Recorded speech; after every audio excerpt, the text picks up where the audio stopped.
We love hip I wanted hop. to ask you guys about Ryan Weddings and the arrest that happened with Ryan Weddings. Okay, obviously, like Ryan Wedding. or Ryan Wedding, my bad.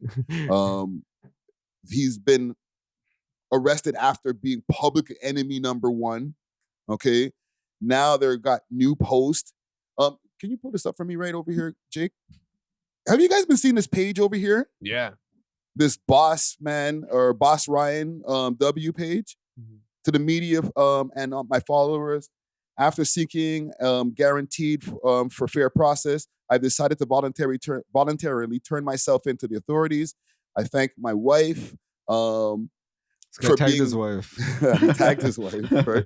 They're saying that this account might be fake for being a driving force. And John, I don't know who this is, who will be in charge of my legacy. Damn. Thank you for this for your message this week. So yeah, this is supposed to be a message from his page, but I don't know if this is his real page. Yeah, I don't think so either. But he actually did turn himself in though. He right? did turn himself in. When they first did the report, thank you, Jake. When they first did the report, Cash Patel and all them ran up on the stage or ran up there on the airport there, and they were like, "Yeah, we apprehended him." Yeah, they're going on like they did some big. Yes. Like they're going like they did their big one. Like, oh yeah, kind of like when Barack caught Osama. Mhm. Yeah. Oh yeah, we infiltrated their base and then. No, he was at the embassy waiting for them. Like he turned himself in. What are you guys' thoughts on this? Because we've covered this. His lawyer's on the loose, or his lawyer got released. But now they got him. Why do you think he turned himself in?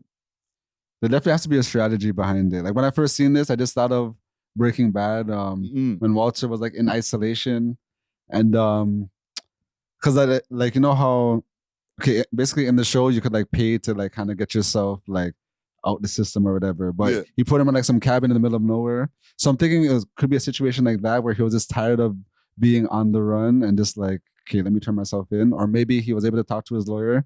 And they have a good strategy where he might have a shot at a certain, I don't know. He might touch road. But there has to be a strategy. I don't think he just turned himself in willy-nilly. There's one theory floating around before you go, Zara. There's one theory also floating around saying that the cartel, because he was like heavily involved with the Sinaloa cartel, right? He made it too hot. And they told him, you need to be out of here or we're going to kill you. That's one thing that I've seen. I can see that. Yeah, I can see that too. Yeah, maybe he was painted as a scapegoat, but I kind of agree with Natural. I think perhaps the lawyer and the prosecutors came to an agreement where like, okay, if he does turn himself in and, we go through the due process, at most he'll do this year. Like, maybe he was kind of thinking long-term, because how long are you going to live your life on the run? Even if you have all the money in the world, that freedom that's kind of taken away from you because you have to remain anonymous is kind of priceless, Like, who cares if you have all these millions of dollars worth of cars, you can't even drive it anywhere because you're the most wanted man in the world. Remember I was watching an El Chapo, like a YouTube essay, and then after he escaped through the tunnel for the second time, he just had to keep going from safe house to safe house because they were trying to get him, you know what I mean? So it's like, what kind of a life are you living where, okay, you just have to go to this little cabin to this little safe house to, you can't really go see your girl, then you can't go see your family. Yeah. You have to have like two contact. It's crazy, And who's to say that like Ryan Wedding, I'm not going to say he's going to cooperate with law enforcement, but that is a possibility because he probably knows a lot of connects. He knows all the plugs. So who's to say he's like, you know what? I'm ready to talk. That's what a lot of people were saying in the comments too on the last video I posted, because people were like, oh, yeah, he's going to talk. But then some people were like, oh, you don't know what you're talking about, man. The cartel's on his ass. Da, da, da. So some people, there's all things we're saying. It's just theories because that's all everybody has, fam. Like these guys had him as public enemy number one, fam. And now they got him. And another thing is, I feel like Netflix, Paramount, one of these people is trying to do something with this. I'm trying to do something. You know what I mean? So maybe another reason could be like, okay, let me just go start taking care of the process. So now I could actually legally talk to certain people, solidify his legacy as one of the greatest. And like actually sign the deal, because you probably can't sign a deal if you're on the run. Because now whoever, like whichever producers is now an accomplice, But, and you can't benefit off of your crime when you get convicted of certain shit.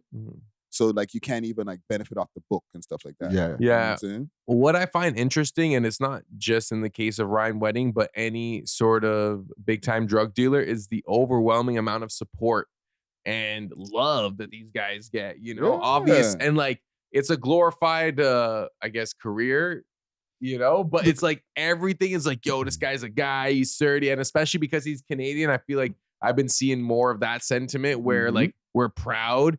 You don't see too many people being like, no, this guy's responsible for creating the fentanyl crisis or whatever. Yeah. Because one of the arguments I see for drug dealers when it comes to other crimes is like, okay, like if I'm a stick-up kid, you know what I mean? Like, okay, the participants of that crime, like they're not willing participants, you know? Like they didn't ask to get robbed. Yeah.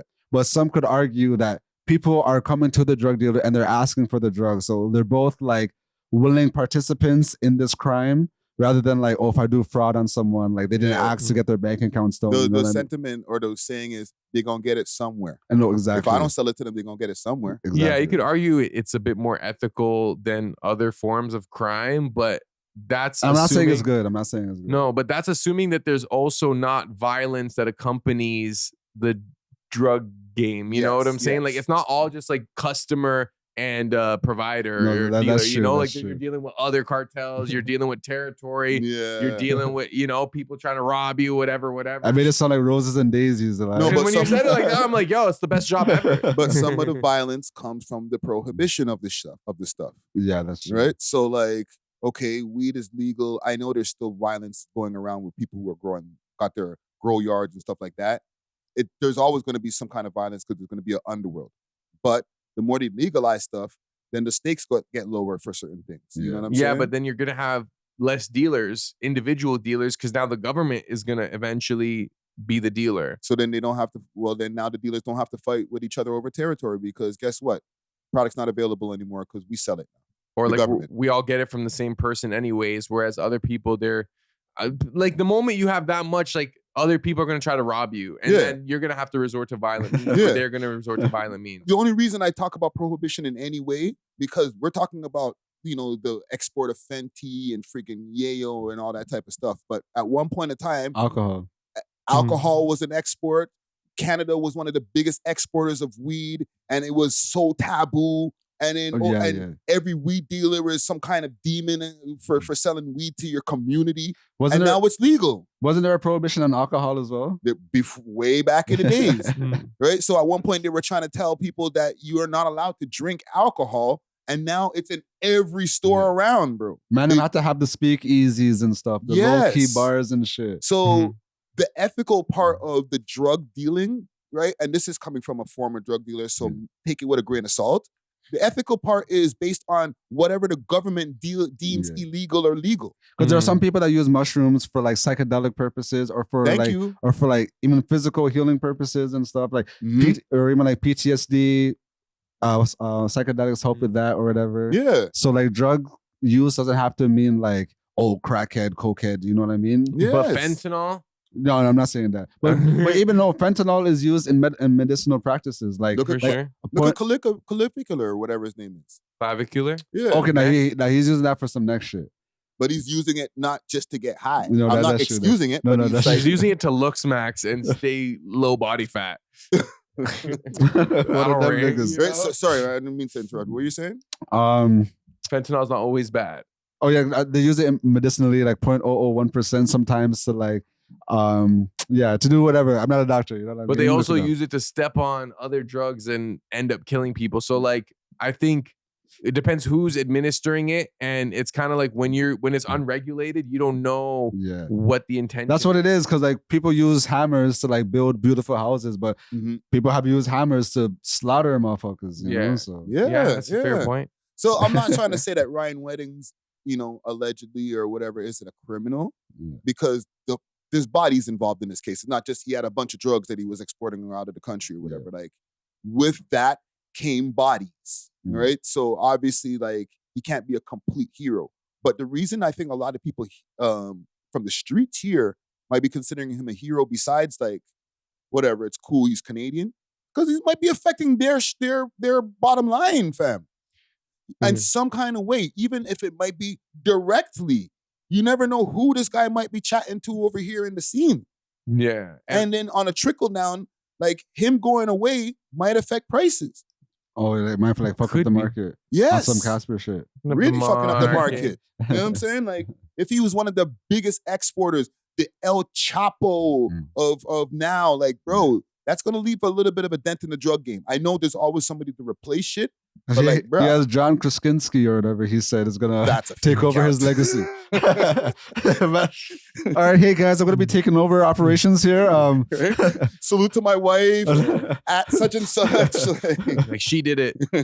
No, but also I think the how do I say, like the obsession with the anti-hero. We love the idea of like someone who was just regular going to the dark side and winning. It's literally Heisenberg. You know what I'm saying? Exactly. And like there's just something like archetypal about that every human like can understand on a psychological level where it's like, damn, like, yo, you was kind of struggling and now you became the biggest drug dealer in the world and you're rich and famous. It's almost like a fantasy where it's like, I wish I could be that. I feel like it shows like glitches. It shows glitches in the system where it's like, oh shoot, like that nigga actually did it. Like a lot of people, you know, they strive to do it, but they either fall short, you know what I mean? Like they don't quite make it. But to see someone actually get over the hump is like, oh shit, like the man actually swung and did the loop-de-loop. You know what I mean? But it just shows that even then, like you could reach the highest level of success and you're still eventually either gonna die or get arrested in a way. You know what I'm saying? It all leads to the same place. Can we do one more thing before we end this Ryan wedding segment here? Because on the news, they were doing all of these jokes, the corniest jokes I could ever hear. Because, you know, he was a snowboarder or whatever, right? So they'd be like, from the snow to the real snow. Oh, no, okay? that's crazy. Can you, you know, I know you guys are a little bit more comedic than me. Do you guys have any Ryan weddings? Used to be an Olympian. Okay, we could even use gold medals to gold bricks. From the slopes to the dopes. From the slopes to the dopes. From getting Sendy to getting Fenty. Jeez. Right, just to help the news, you know what I mean? Because they came with some corny ones, bro. Yeah, no. From the snow to the real snow is crazy. Yeah, that's a good one. No, because they were one of the one I heard, I think it was CP24, they were like, from skiing on the snow slopes to really selling the snow. And I was just like, no, that's crazy. From gold medals to gold chains. I like that. From the podium to the sodium. Oh, that's mine. That's mine. I thought you were going to say snodium. Okay, that's enough. That's enough. We Thanks love for hip watching. hop. If you enjoyed this video, please make sure to check out these other videos on the screen and make sure to like and subscribe. We love hip hop.